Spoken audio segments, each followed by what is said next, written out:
mga katropa. Oy, eto na nga, nung malaman ng mga naiwan sa bahay na nasa Hong Kong Disneyland ang 4 na nawawalang kasama, syempre di maiwasan makaramdam sila ng panghihinayang na sila hindi kasama. Pero di naman sila nagpadala sa damdamin at instead ang ginawa nila, nagkatuwaan na lang sila. So from bitter housemates, better na maging happy na lang with what they have. Change for the better. Sana lang, kuya. Sana. Sana. Sana lang kasi, in-inform kami na may aalis nang hindi kami nabibigla. Nasa They didn't even say Hong Kong na pala goodbye. ang ibang parte ng mga... No, we're worried they're in the hospital. Oh God, maybe they're sick. We were sad. They were scared that they were sick. Ba't kailangan pa nila mag-acting na masakit? Bakit ka pa magsinungaling? Sleep alone, Cora.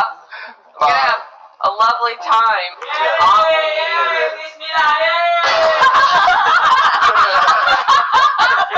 Ang sabi ko kay Kuya, ginagawa natin yung passion natin.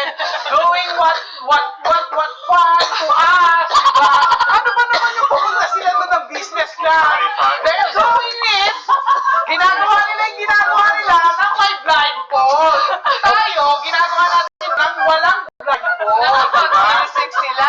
Diba? Sila na kumakain ng authentic Chinese food tayo, tapos nahulog na adobo. Diba? Pantay lang eh, diba? Diba? Pantay lang. Here, authentic Chinese food, nahulog na adobo. Diba? Sarap!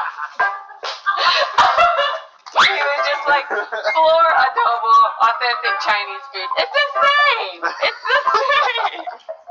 Kumakain tayo ng chips na meron ano to, nori, gawa sa nori. Doon, meron silang Mickey Mouse. Tapos, Churros. churros. May churros pa. Yung turkey leg. Oh my God!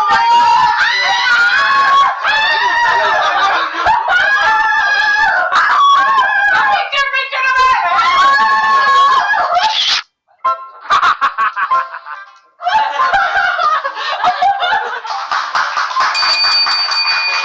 Emote!